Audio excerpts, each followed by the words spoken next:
मग पायलट झोपला होता का डोज ऑफ झाला होता का वेगळंच काहीतरी झालं होतं का मुद्दामून त्याच्या मनामध्ये एक निश्चय त्याचा होता की आता आपल्याला हे विमान काही झालं तरी जमिनीवरच त्या ठिकाणी घेऊन जायचं आणि ऍक्सिडेंटच घडवायचा, असे अनेक प्रश्न निर्माण होतात. त्यामुळे ब्लॅक बॉक्समधून माहिती आणणं हे महत्वाचं आहे.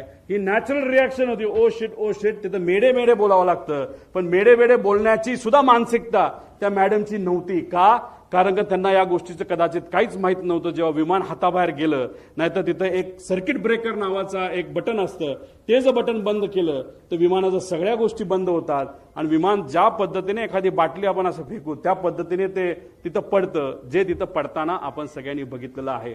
आणि त्यानंतर 11 सेकंद नाही तर 8 सेकंद नंतर हे क्रॅश झालेलं आहे. म्हणजे 8 सेकंदाचा त्याच्यामध्ये गॅप आहे.